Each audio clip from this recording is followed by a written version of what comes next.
Hello everyone, कैसे हो आप सब? गुड।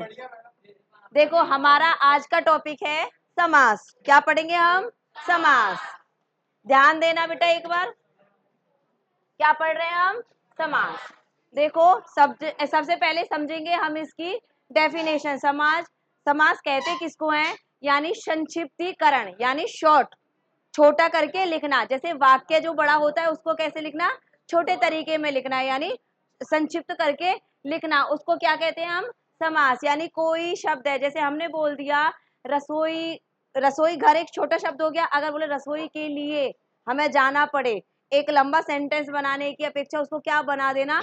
छोटा बना देना। तो वो कहाँ पे आएगा? समास के अंतर्गत आता है। जैसे इसकी डेफिनेशन में लिखा है, देखो, समास शब्द का शाब्दिक अर्थ होता है संक्षिप्तीकरण, यानी स्वरूप को छोटा करके लिखना। ये इसकी परिभाषा के अंतर्गत भी आता है। आगे देखेंगे हम समास के अंतर्गत क्या होते हैं। दो या दो से अधिक पद, क्या होते हैं बेटा? पद मिलकर विभिन्न तरीके से एक नए शब्द की क्या करते हैं? रचना करते हैं। कैसे करते हैं? नए शब्द की रचना। याद रखना, किसकी कर रहे हैं? नए शब्द की उत्पत्ति करना। उसको क्या कहेंगे हम? समास कहेंगे। इसी क्रम में शब्दों की विभक्तियां, यानी कारक चिन्ह, विभक्ति, और इन शब्द का क्या हो जाता है? लोप हो जाता है, या कहें इन शब्दों को हटा दिया जाता है। ठीक है, दो तरीके से परिभाषा समझना है। यानी एक तो होता है इसका शाब्दिक अर्थ संक्षिप्तीकरण, यानी छोटा रूप। ओके, दूसरा होता है दो या दो से अधिक पदों को मिलाकर विभिन्न तरीके से जब एक नए शब्द की रचना की जाए, नए शब्द की उत्पत्ति हो, वहां भी हम उसको क्या कहेंगे? समास कहेंगे। तीसरी परिभाषा जो संस्कृत से लेके आते हैं उसमें आता है कि दो या दो से अधिक पदों के बीच में विभक्ति, कारक चिन्ह आदि का लोप हो जाना या उन शब्दों का हट जाना, वो भी समास के अंतर्गत आता है। तीन तरीके की परिभाषा हो गई। एक होता है संक्षिप्तीकरण। अगर छोटा क्वेश्चन पूछा जाए, शॉर्ट क्वेश्चन पूछा जाए कि संक्षिप्तीकरण का मतलब क्या होता है, तो आपको इसका आंसर आना चाहिए समास। या दो या दो से शब्दों या पदों के मेल से जो नए शब्द की रचना होती है उसको भी क्या कहेंगे हम? समास कहेंगे। याद रखना, समास यानी छोटा रूप। आगे देखिए, दो या दो से अधिक शब्दों के परस्पर मेल से, वही शब्द है, रचना करने की प्रक्रिया को या उत्पत्ति को, कारण को हम क्या कह रहे हैं? समास कह रहे हैं। ध्यान दीजिए, जैसे अब यहाँ पे कुछ एग्जाम्पल हैं, उनको समझना। राजा और रंक अलग अलग है। अगर इसको एक बड़ा राजा रंक कंठ तक डूबा हुआ, ये एक वाक्य जैसा प्रतीत हो रहा है, यानी एक सेंटेंस जैसा हमें लग रहा है। इसका छोटा रूप क्या बना दिया हमने? आकंठ, आकंठ। ठीक है, कंठ तक डूबा हुआ। ठीक है, जैसे इतना बड़ा वाक्य है उसको छोटे रूप में ही लिखना ही तो क्या हुआ? समास हुआ। जैसे और एग्जाम्पल, रसोई के लिए घर, यानी एक पूरा वाक्य या पद का परिचय दे रहा है, उसको छोटे तरीके से लिखना, क्या आ गया? रसोई घर। ये सबको आता है। आप में से देखो, चार राहों का समूह, क्या हुआ? चौराहा। आप पहचान पाओगे इसमें कौन सा समास है? द्विगु समास, जिसका पहला पद संख्यावाची होता है। ठीक है, द्वंद्व समास जैसे ये, जिसमें एक दूसरे के पर्याय भी होते हैं, विलोम भी होते हैं, या और का बीच में अर्थ आता है। जैसे ये आ गया रसोई के घर, कौन सा समास आएगा बेटा? तत्पुरुष समास। यानी रसोई के लिए आता है ना। कारक कितने होते हैं बेटा? कारक होते हैं हिंदी में 8 होते हैं, वैसे 7 होते हैं। ठीक है, जैसे कर्ता ने कर्म को करण से संप्रदान, अपादान, संबंध, अधिकरण, संबोधन, यही वाले थे ना, वो कारक चिन्ह होते हैं। और जहां पे कारक चिन्ह होते हैं वह होता है हमारा तत्पुरुष समास। हमारे समास के अंतर्गत कारक चिन्हों का जहां पर सबसे ज्यादा उपयोग होता है, ठीक है, जहां सबसे ज्यादा प्रयोग होता है, वो होता है तत्पुरुष समास के अंतर्गत। ध्यान रखना, वही तो बता रहे हैं। देखो, इसमें चिन्ह लिख रहा है रसोई के लिए। के लिए किसके अर्थ में आता है? कारक में देखो, कर्ता ने कर्म को करण से, करण के लिए, ऐसा ऐसे ही आता है।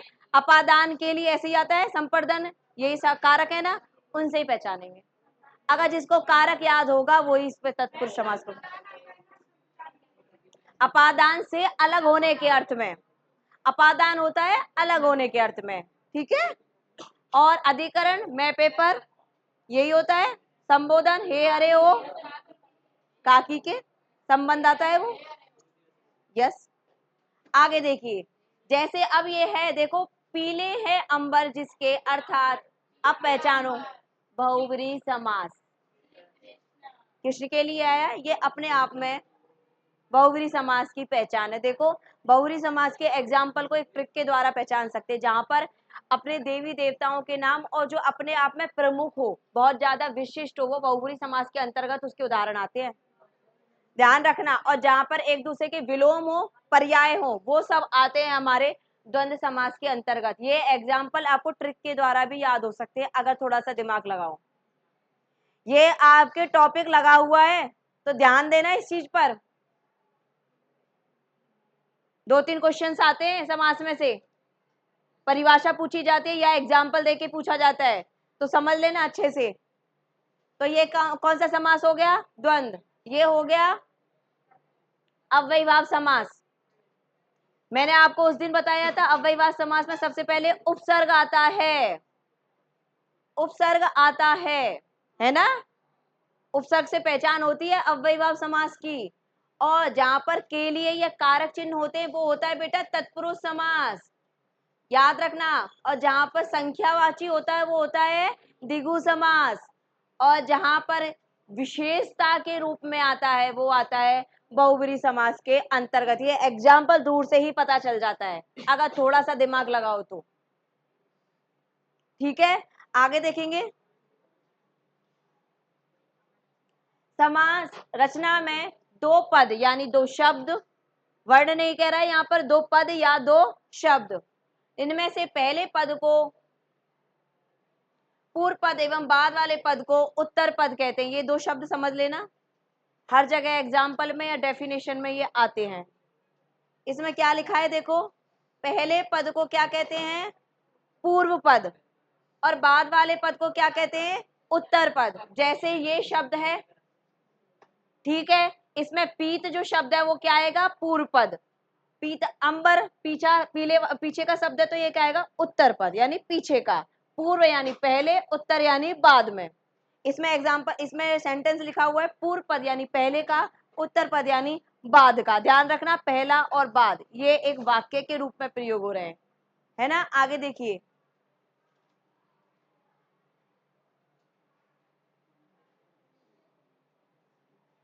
देखो समास प्रक्रिया द्वारा बनाए गए शब्द को समस्त पद या सामासिक पद कहते हैं। यह पूर्व पद एवं उत्तर पद का मेल होता है। एक क्वेश्चन यहाँ से बनता है आपका, आपके अगर एग्जाम में आए कि सामासिक पद, सॉरी क्या आए, सामासिक पद आए, उसे किसे कहते हैं, तो क्या आएगा इसके आंसर में, पूर्व पद और उत्तर पद के मेल को। किसको कहते हैं, पूर्व पद या उत्तर पद के मेल को सामासिक पद या समस्त पद कहते हैं। एक एग्जाम्पल, एक सॉरी क्वेश्चन बनता है यहाँ पर बीच का। आप ये नहीं कह सकते हो कि सिर्फ समास की ही परिभाषा पूछे, एग्जाम्पल है किसी का भी पूछ सकता है वो, तो सामासिक पद का पूछ सकता है वो, किसको कहते हैं। तो याद होना चाहिए उस समय आपको कि पूर्व पद और उत्तर पद के मेल को, ओके, उत्तर पद और पूर्व पद के किसको, मेल को द्वारा बने नए शब्द को क्या कहते हैं हम, सामासिक पद या समास पद। यहाँ एक क्वेश्चन आपका मिलता है, ध्यान रखना हर एक वाक्य के अंदर क्वेश्चन है, तो थोड़ा ध्यान से सुनो उस चीज को। आगे देखिए, उदाहरण भी है यहाँ पे, थोड़ा समझ लेना पूर्व पद और उत्तर पद किसको कह रहे हैं। देखिए हाथ से लिया हुआ यानी हस्त यानी पहला पद क्या हुआ ये, और लिखित क्या हुआ उत्तर। ये आपको अभी जस्ट समझाई, जैसे ये पूरा समस्त पद बन गया यानी एक पूरा शब्द बन गया। इसके दो टुकड़े कर रहे हैं, हस्त और लिखित, संधि विच्छेद करते हैं तो दो टुकड़े करते हैं ना, तो ये क्या हो जाएगा, हस्त और लिखित, यानी ये तो हो गया पूर्व पद और ये हो गया उत्तर पद। ध्यान रखना इन दोनों के मेल को सामासिक पद कहते हैं, पूर्व पद और उत्तर पद के मेल को सामासिक पद कहते हैं। मेरे साथ शायद आपको याद हो सकता है, ध्यान दो, पूर्व पद और उत्तर पद के मेल को सामासिक पद कहते हैं। पहचान आप कर ही सकते हो पूर्व पद और उत्तर पद कौन सा होता है ना, ठीक है। अब एग्जाम्पल से समझ सकते हो, जैसे रसोई के लिए घर तत्पुरुष समास के अंतर्गत आए। रसोई और घर अलग अलग कर दिया हमने, ये पूर्व पद हो गया, ये उत्तर पद हो गया, ये पूर्व पद हो गया, ये उत्तर पद हो गया, और इसका पूरा शब्द बन गया रसोई घर।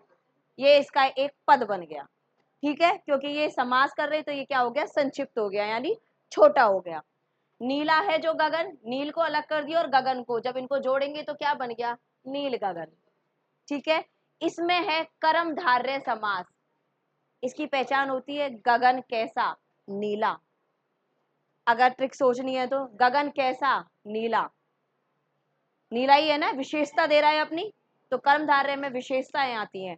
देखो यहाँ कर्मधारय समास है, कौन सा समास है, कर्मधारय। अपने दिमाग में इस ट्रिकों को बैठाओ, रटने वाली चीज नहीं होती है, थोड़ी समझने वाली होती है। 5 बटों का समूह, अभी जस्ट आपसे पूछा कौन सा समास होगा, बताएंगे सब, कौन सा समास हुआ, द्विगु समास, क्योंकि इसमें संख्यावाची शब्द आ रहा है, ठीक है, समूह आ रहा है और संख्यावाची शब्द आ रहा है। आगे देखिए, मृत्यु तक कौन सा समास है, पहचानेंगे, क्योंकि दोनों अलग है, आप इजी पहचान सकते हो अगर थोड़ा दिमाग लगाओगे तो। पहचानिए, पहचानिए इससे, यस, जहां पर उपसर्ग आता है, फर्स्ट में उपसर्ग आते हैं, जैसे प्रति, पर, परि, नी, ता, आ, अनि, अनिय, जो भी आते हैं ना बेटा, उपसर्ग जहां आएंगे वहां पर अव्यय भाव समास होगा। कौन सा होगा, अव्यय भाव समास। देखो शायद आपको इनको देख पाने से आप समास सीख जाओ उदाहरण को, तो थोड़ा ध्यान दो। जैसे अभी पहचाने समय ने क्या था ये बेटा, अव्यय भाव समास। ये क्या था, ऊपर वाला समास में कौन सा है, हाथ से लिखा हुआ, हाथ से, कर्ता ने कर्म को कारण से, तत्पुरुष समास, ओके, सिर्फ एक शॉर्ट, कौन सा समास, पहचानने की कोशिश करो यहीं पे मेरे साथ, कौन सा समास, यस, रसोई के लिए भी कौन सा समास, क्योंकि के लिए आ रहा है। आगे नीला है जो गगन, कौन सा समास, कर्मधारय बेटा। 5 बटों का समूह कौन सा समास, मृत्यु तक कौन सा समास, यस, ये एग्जाम्पल आपको इसी तरह पहचानने हैं, ठीक है, थोड़ा दिमाग लगाओ आ जाएगा, है ना। आगे देखेंगे,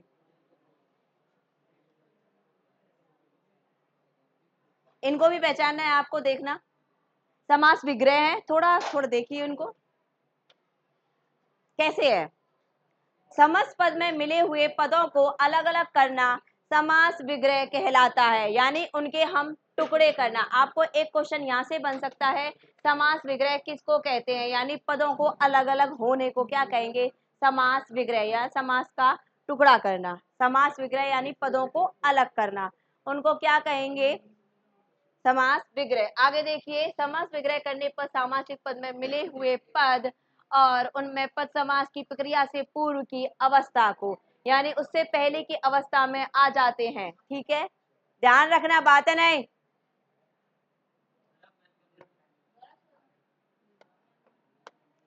देखिए, विग्रह किसको कहते हैं, पदों को अलग अलग करना, किसको कहेंगे, उसको क्या कहेंगे, समास विग्रह। देखिए, यथासंभव यानी जैसा संभव हो, समास का विग्रह हुआ है यहाँ पे। प्रत्यक्ष, आंखों के सामने, प्रत्यक्ष यानी आप मेरे सामने प्रत्यक्ष ही तो। माखन चोर, माखन को चुराने वाला। देशभक्त, देश का भक्त। और नल नील, नल और नील जैसे द्वंद्व समास का उदाहरण आ गया यहाँ पे आपको। देश का भक्त हो गया यानी तत्पुरुष समास आ गया। माखन को चुराने वाला, माखन चोर यानी चोर कैसा, माखन चुराने वाला, कर्मधार, यस। आगे यथासंभव कौन सा आएगा बेटा, अव्ययीभाव, है ना। प्रत्यक्ष में भी अव्यय प्रय उपसर्ग है इसके अंतर्गत, ठीक है। आगे देखिए, अब हम समास के भेद पढ़ेंगे, ध्यान देना। समास के कितने भेद होते हैं, यस, कितने हैं, 6। देखिए, पहला है अव्ययीभाव समास, दूसरा है तत्पुरुष समास, फिर है द्वंद्व समास, कर्मधारय, द्विगु और बहुब्रीहि समास। 6 इनके समासों के नाम हैं। आपसे क्वेश्चन है कि समास के भेद कितने होते हैं, समास के कितने भेद होते हैं या समास कितने प्रकार के होते हैं? 6। इजी है, आप याद कर सकते हो, है ना? 6। ओके। पहला अव्ययीभाव समास, यानी जहां पर अव्यय पद हो या उपसर्ग पहले आ रहा हो, तत्पुरुष जहां कारक चिन्ह हो, द्वंद्व समास और हो, कर्मधारय समास विशेषता हो, द्विगु समास संख्यावाची हो, बहुव्रीहि समास उपमेय उपमान या उसकी कोई विशेषता, ऐसे ही आता है ना, आगे देखेंगे।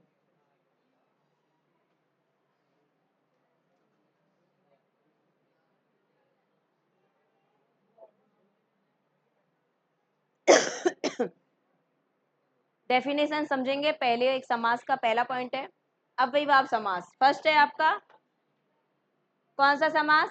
अव्ययीभाव समास। देखिए, जिस समास में पहला पद क्या हो? प्रधान, और दूसरा पद गौण हो, यानी छिपा हुआ, छिपा हुआ, उसे अव्ययीभाव समास कहते हैं। इस समास में पूर्व पद अव्यय होता है तथा उत्तर पद संज्ञा या विशेषण होता है।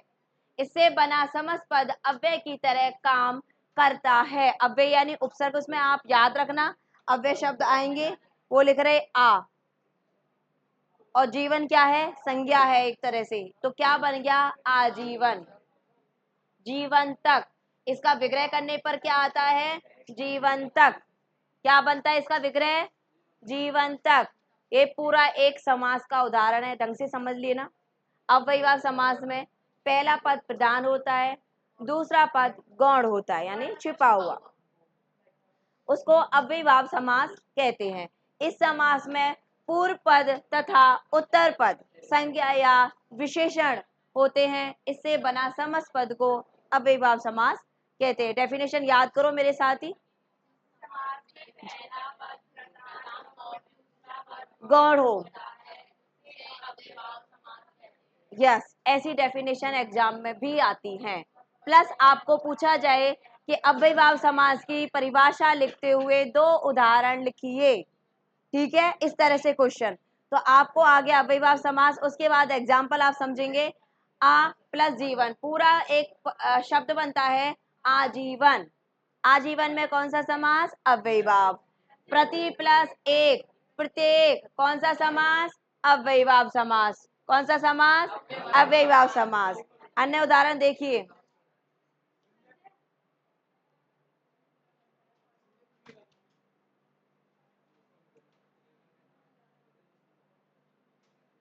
देखो पहचान, देखो यथोचित, जैसा उचित हो। घर घर, मैंने क्या बोला? या तो द्वंद्व आएगा एक दूसरे के बीच में, या फिर आप कैसे पहचानोगे? गांव गांव सेम शब्द आ रहे हैं। देखो यहाँ ट्रिक अपने आंखों में बैठाओ, अव्ययीभाव कभी गलत, हाँ ये भी अव्ययीभाव समास का है। एग्जाम्पल आंखों में थोड़ा समझो, कभी नहीं भूलोगे जिन, तो भी अव्ययीभाव समास है। सॉरी, द्वंद्व, वो अव्ययीभाव समास। अव्ययीभाव समास में उपसर्ग भी आएगा, सेम शब्द भी आएंगे, ठीक है। जैसे घर घर एक जैसा ही लग रहा है, तो घर यानी प्रत्येक घर के बारे में, जैसे मैं ये बोलूं घर घर जाके, तो एक घर के बारे में थोड़ी ना बोला है, घर घर जाके यानी कितने सारे घरों के बारे में बोल दिया होगा। एक घर में जाके, दूसरे घर में जाके, प्रत्येक का भी तो ऐसे ही आया। उपसर्ग की तो पहचान है ही है, लेकिन इसकी भी है। जैसे देखो गली गली, हर गली में, बे रोक टोक, बे कैसा है? अरबी फारसी शब्दों में आता है ये बे। आगे देखिए निसंदेह, बिना काम के, प्रत्यक्ष, आंखों के सामने, भर पेट, उपसर्ग आता है भर, उपसर्ग होता है, पेट भरकर। प्रति क्या होता है? उपसर्ग होता है, पहचानते होंगे आप शायद, क्या होता है? उपसर्ग भी होता है। हर दिन, प्रतिवर्ष, इसमें भी क्या है? यस। देखो या तो सेम शब्द दिख ही रहे हैं, बिल्कुल एक जैसे ही दिख रहे हैं अव्ययीभाव में। दूसरे हमें क्या आएंगे? उपसर्ग की पहचान। ये आपको ट्रिक थोड़ा दिमाग के अंदर बैठाने के लिए, याद करने में तो कितना याद करोगे आप, एग्जाम्पल तो बहुत सारे होते हैं, समझना और उसको पहचानना ये मेन चीज है। जैसे यहाँ पे आप पहचान पा रहे हो, नी भी है इसमें, उपसर्ग आता है, नी आता है।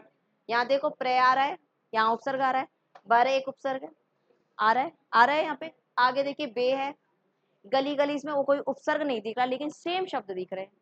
गली गली, गली के बाद गली, यहाँ पे देखो सेम दिख रहा है। गांव गांव यानी गांव गांव की बात है, घर घर की बात। यथा, यहाँ पे देखो ये आ गया, कौन सा उपसर्ग आ रहा है? या। आता है नहीं आता ये वाला? तो ये पहचान है कि नहीं? तो थोड़ा एग्जाम्पल को पहचानने के लिए अपने ही समझ में थोड़ा करना पड़ेगा, है ना। कभी नहीं बोलोगे अव्ययीभाव समास के बारे में। पहला आपको इसकी डेफिनेशन याद रखनी है, दूसरे इनके एग्जाम्पल देखने हैं आपको। आगे देखिए,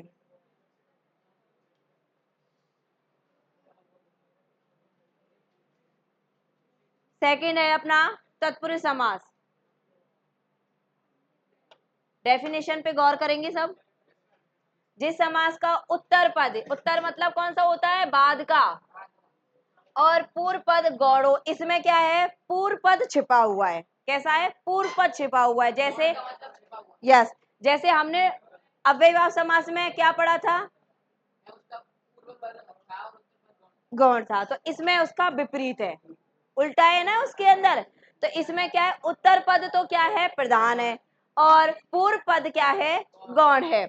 उसे तत्पुरुष समास भी कहते हैं। इस समास के दोनों पदों के मध्य कर्म कारक से अधिकरण कारक तक, पूरे कारक के नाम आ रहे हैं, कर्म से अधिकरण तक के परसर्ग यानी कारक चिन्ह, क्या होते हैं इसकी पहचान? कारक चिन्ह जुड़े होते हैं, उनको सामासिक पद बनाते समय कारक चिन्ह को लुप्त कर देते हैं, यानी हटा देते हैं। क्या कर देते हैं? हटा देते हैं। वो कौन सा समास होगा? हमारा तत्पुरुष समास। देखिए, जिस समास में उत्तर पद, जिस समास में उत्तर पद प्रधान हो और पूर्व पद गौण हो। अव्ययीभाव समास में क्या था? गौण था, और ये उसका उल्टा है, गौण हो। कंफ्यूज नहीं होना यहाँ पर, ठीक है। ये एग्जाम देखो, और इस पदों में क्या होना चाहिए? कारक चिन्ह। क्या होना चाहिए? कारक चिन्ह। कहाँ से? कर्म से लेके अधिकरण। और जब हम इसका विग्रह करेंगे या समास विग्रह करेंगे तो इसका लोप हो जाता है, यानी हट जाता है, कारक चिन्ह उस जगह से हट जाएगा। जैसे रसोई के लिए आया था, तो के लिए हट के हमने क्या बना दिया? रसोई घर। जैसे राजा का पुत्र, कितना बड़ा वाक्य बन गया, तो राजपुत्र हो जाएगा, राजा का पुत्र, ठीक है। ऐसे देखिए, इसमें कारक चिन्ह का लोप होगा। देखो इसमें लिखा हुआ है मोक्ष प्राप्त, मोक्ष को प्राप्त, कौन सा है कारक चिन्ह? इसमें कारक चिन्ह कौन सा है? को। कर्ता ने कर्म को, कौन सा है? कर्म तत्पुरुष आ गया, पहचान। इसमें ये वाक्य आएंगे बेटा, क्या हुआ? हाँ, है ना। यहाँ पे चिन्हों से इसकी क्या करेंगे बेटा? हम पहचान करेंगे। ओके, आगे देखेंगे हम इसका एक दो एग्जाम्पल और।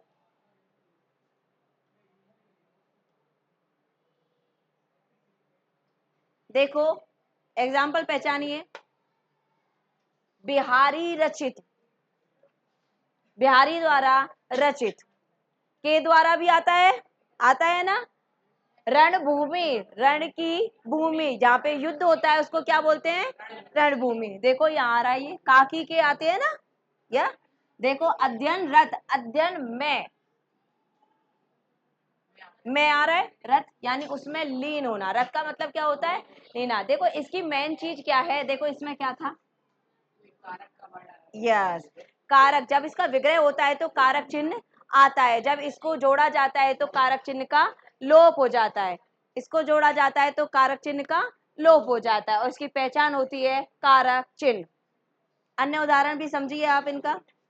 देखो इसमें क्या है? शरणागत, कारक चिन्ह कौन सा है? कहाँ है? यस, कौन सा समाज चल रहा है? तत्पुरुष समाज, भूलना नहीं है। बाढ़ पीड़ित, बाढ़ से, कारक चिन्ह से। देश प्रेम, देश के लिए, कारक चिन्ह के लिए। अगर एग्जाम्पल ऐसा दे दिया, सुनो मेरी बात, पेपर में कैसे आते हैं, ध्यान रखना, उसी अकॉर्डिंग समझना है। ये दे दिया, पद से दलित दे दिया, ठीक है, तो इसका एक समस्त पद बनवाएगा आपसे। क्या बनवाएगा? समस्त पद, जिसका पद बनता है। ध्यान रखना, ये इसको थोड़ा सीरियस होके पढ़ो। एग्जाम्पल कैसे आते हैं, या तो वो ऐसे पद दे देगा पूरा एक, सेना का नायक, और ऑप्शन में बहुत सारी चीजें आएंगी, तो वहां पे ये राइट होगा सेना नायक, यानी उसका संक्षिप्त कर देना। ध्यान रखना, इन क्वेश्चनों को दो तरीके से बनाया जाता है, एक तो दे दिया जाए समास विग्रह कर कर, ये वाला दे दिया जाए, तब हमें ये वाला छांटना है। ओके, अगर हमें ये दे दिया जाए आप बीती, तो उसका विग्रह पूछेगा तो आपको विग्रह छांटना है। तीसरा क्वेश्चन, विग्रह ना देकर, उदाहरण देकर सिर्फ समास का नाम पूछ लिया जाए, जैसे कौन सा समास चल रहा था। यस, 3 क्वेश्चन 3 तरीके से हो गए इसमें। बोर्ड की अपने 10 पैटर्न में 10th क्लास के अंदर ऐसे ही पैटर्न आते हैं, यहाँ पे 3 क्वेश्चन आपको इजीली ऐसे ही घुमा के पूछेगा, ये याद करना नहीं है, सिर्फ समझना है। ध्यान दो थोड़ा गौर से। अगर वो सिर्फ ये सेंटेंस देता है तो वो पूछना चाहता है ये, ठीक है, क्या पूछना चाहता है ये। और अगर सिर्फ ये ऑप्शन में दे दे, ये ऑप्शन में दे, तो वो सिर्फ समास का नाम पूछना चाहता है। तो पहले आप क्वेश्चन पढ़ोगे तो उसकी डिमांड क्या है, उस आधार पर आपको आंसर लिखना है। इसमें 3 प्रकार के क्वेश्चन बनते हैं, जो मैंने आपको तीनों बताए। ये रटने वाली कोई चीज नहीं थी, सिर्फ आपको यहाँ समझना है कि किस तरह से अगर क्वेश्चन आता है तो हमें उसका आंसर कैसे देना है। समास विग्रह पूछ रहा है, समास का नाम पूछ रहा है, समास का उदाहरण पूछ रहा है, क्या पूछ रहा है वो आपके क्वेश्चन के ऊपर दिखेगा। ठीक है, तीनों में आपको कंफ्यूज नहीं होना।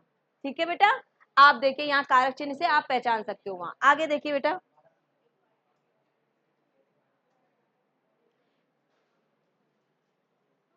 हमारा तीसरा समास है कौन सा बेटा, द्वंद्व समास।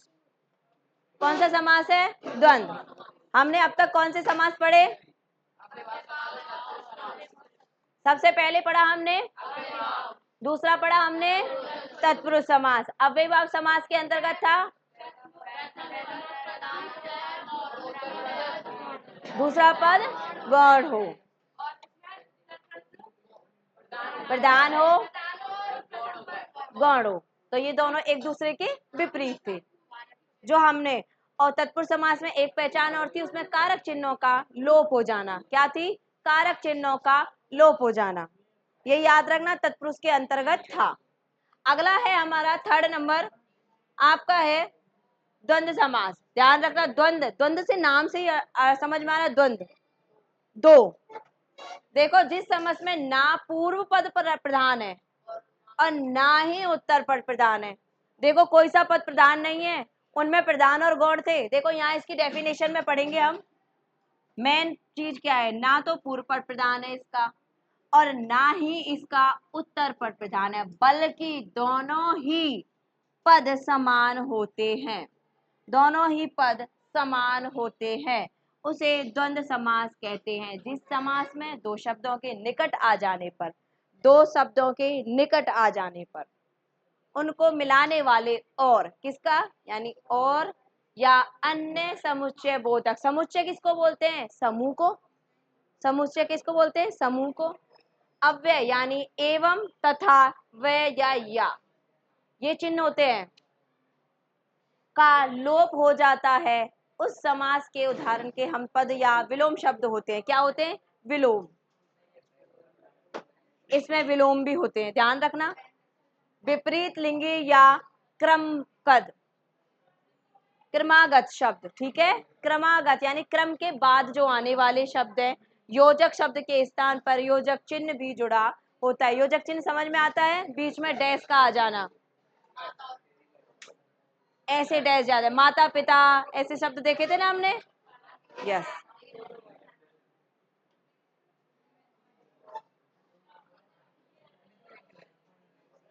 देखो विलोम जैसे दिख रहे हैं सब, और डैश भी दिख रहा है, उसमें सेम शब्द दिख रहा था किसमें, यस। आप बोले ना एक जैसा क्यों दिख रहा है, कहाँ दिख रहे थे वो हमको, यस। अब इसमें एक जैसा नहीं दिख रहा होगा आपको, देखो पहचान 2 मिनट में सीख सकते हो आप इसकी, कहीं दिखा शब्द एक जैसा, यस, इसके विपरीत यानी विलोम शब्द। देखो ये एग्जाम्पल आपके दिमाग में बैठ जाने चाहिए। कौन सा समास है, द्वंद्व समास, एक दूसरे का विलोम होना, एक दूसरे का विपरीत होना, एक दूसरे का विपरीत भी होना, वो कौन सा समास है? द्वंद्व समास। एग्जाम्पल इसी तरीके से आते हैं, राजा और रंग डैश, यानी ये कौन सा है? योजक चिन्ह। क्या हुआ? साग सब्जी, साग और सब्जी, साग और सब्जी, यस।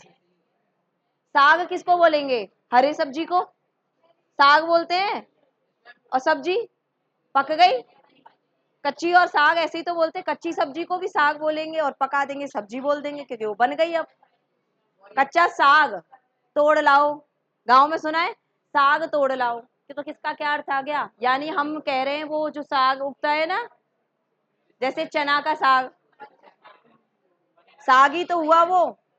पालक कच्चा ही तो तोड़ के लाओगे, पका लाओगे, तो क्या हुआ? साग और सब्जी आ गया ना। तो देखो, दाल, दाल रोटी एक दूसरे का विपरीत है। राजा और रंक भिखारी, नर और नारी, मान और सम्मान, यश और अपयश, सीता और राम, राधा और कृष्ण, आना और जाना, जीवन और मरण, देश और विदेश, गांव और घर, साग और सब्जी। इनका पूर्ण रूप ये है। इसका पूर्ण रूप क्या है?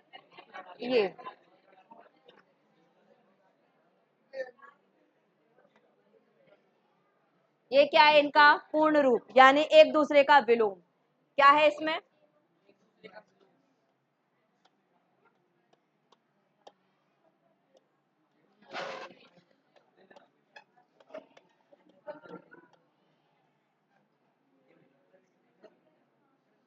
क्या आएगा? एक दूसरे का विलोम या क्रमागत। क्रम के बाद क्रम आ जाना, क्रम के बाद क्रम का आना। विलोम शब्द याद रखना, विपरीत अर्थ। विलोम का मतलब विपरीत अर्थ। एग्जाम्पल दिमाग में बैठा लेना इनको,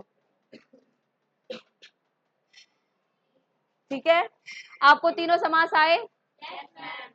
कौन कौन से समास पढ़े हमने पहले? अव्ययीभाव, तत्पुरुष समास और द्वंद्व समास। इनके कुछ एग्जाम्पल देखे, आगे हम, आगे आपको समझ में कोई डाउट? नेक्स्ट वीडियो में पढ़ेंगे इसके तीनों समासों को, ठीक है? Thank you.